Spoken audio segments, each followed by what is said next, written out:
Dear Patriots, before the news starts, please subscribe to our patriotic channel by clicking the subscribe button. Give us a thumbs up to this video. Don't forget to leave your opinion below in the comments section. Share the news on Facebook and Twitter so you friends see it. Thank you.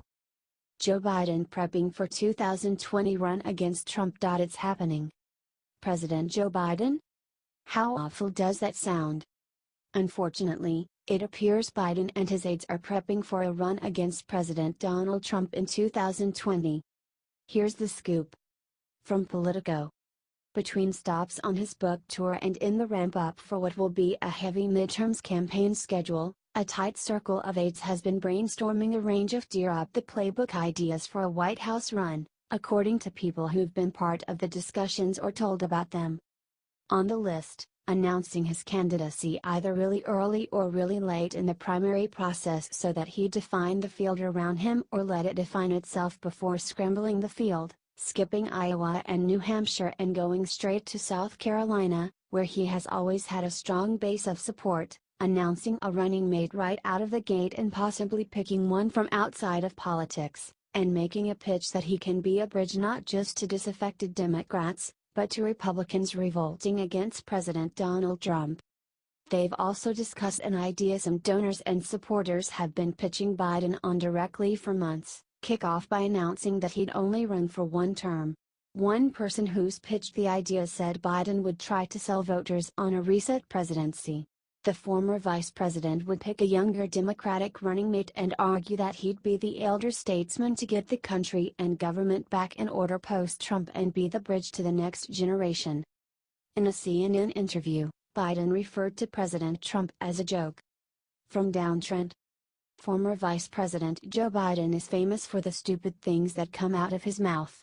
His legendary gaffes include telling a handicapped man in a wheelchair to stand up, asserting that being Indian is a requirement to work at 7 to 11, and asking the press if they knew where his butt buddy was.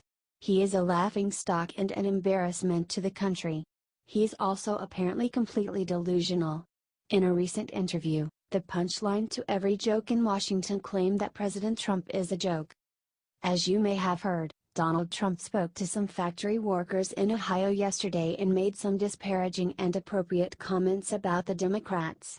During Trump's State of the Union address, Democrats sat on their hands and scowled at everything Trump said, even great news for America and Americans. When talking with the workers, Trump called the Democrats un-American and joked that they were being treasonous for not loving our country. Washington Examiner has more. In addition to criticizing Trump for his condemnations of the FBI and Justice Department, Biden said he would advise Trump not to sit down for an interview with special counsel Robert Mueller if he were a member of the president's legal team. "You're in a situation where the president has some difficulty with precision," Biden said. "And one of the things that I would worry about if I were his lawyer is him saying something that is simply not true without him even planning to." Continued. Trump has said publicly he would be willing to speak with Mueller as part of the special counsel's investigation into Russian meddling in the 2016 election and possible collusion between the Trump campaign and Moscow. But according to the New York Times, the president's lawyers are advising him not to do so. Trump's lawyers reportedly fear he could be charged with lying to investigators. Run, Joe, and Trump will win all 50 states.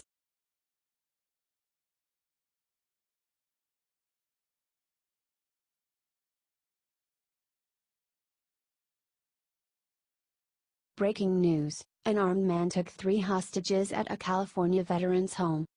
An armed man took 3 hostages during an active shooter situation at a California veteran's home Friday afternoon, a fire official said. Earlier, it emerged the veteran's home was on lockdown after reports of shots fired.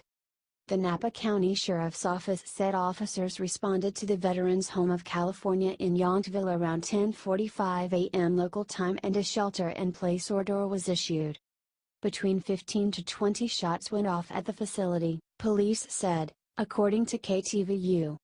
Law enforcement is at the Yountville veterans' home right now following reports of gunfire.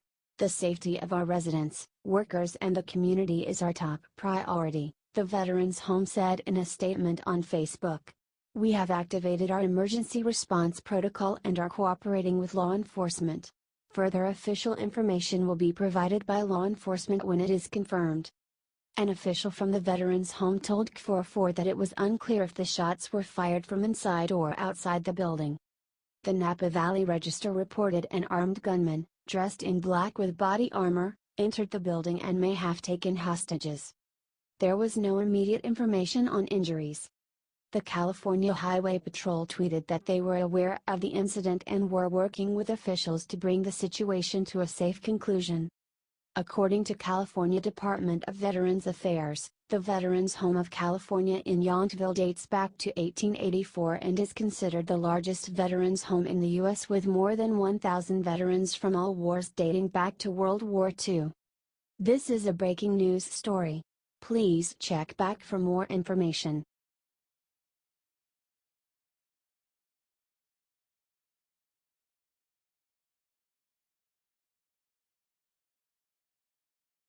What Hillary Clinton to receive an award for something that will infuriate conservatives. Hillary Clinton is perhaps the most corrupt politician of her era. That's saying something, considering Clinton worked for Barack Obama, the worst president in American history. Now, Harvard is set to give Hillary an award for her impact on society. Say what? From Downtrend. This is rich. Hillary Clinton will be honored with an award from Harvard for her transformative impact. I know this seems funny, but I kind of agree with it. She did, after all, transform a guaranteed 2016 Democratic presidential win into the Trump White House. She transformed solid blue states into Republican Electoral College votes. She transformed lifelong middle-class Democrats into Trump supporters. I doubt this is the point of the award, but like it or not, she does have amazing transformative abilities. More from The Hill. Former presidential hopeful Hillary Clinton will receive an award in May for her impact on society from the Radcliffe Institute for Advanced Study at Harvard University, according to a press release. Clinton, a former Secretary of State, will receive the Radcliffe Medal on May 25, an award that recognizes individuals who have had a transformative impact on society. Past award recipients include Supreme Court Justice Ruth Bader Ginsburg, former Federal Reserve Chairwoman Janet Yellen and former Senator Elizabeth Dole, RNC. Continued. Hillary Clinton's life and career an inspiration to people around the world, Radcliffe Institute Dean Elizabeth Cohen, who teaches American Studies at Harvard, said in the press release. Whether in Arkansas, Washington, D.C., New York State or traveling around the globe as Secretary of State, Cohen said in the statement. Secretary Clinton has provided a model of what it takes to transform society, often under scrutiny, tireless effort, toughness amid the political fray, and an enduring capacity to envision a better future. During a speaking engagement at Georgetown University, Clinton made one of the dumbest statements of all time. In a nutshell, global warming is racist. From LifeZette.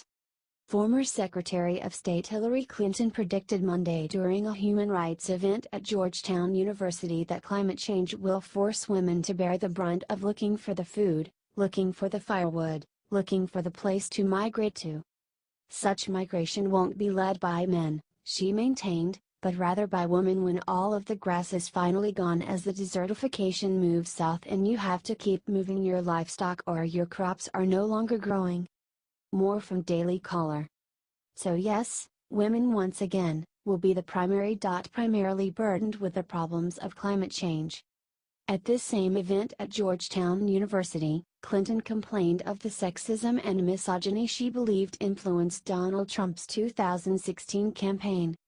Some of it was old-fashioned sexism and a refusal to accept the equality of women and certainly the equality of women's leadership, she said. And some of it as an outgrowth of all of this anxiety and insecurity that is playing on people and leading them in a hunt for scapegoats. What a loser.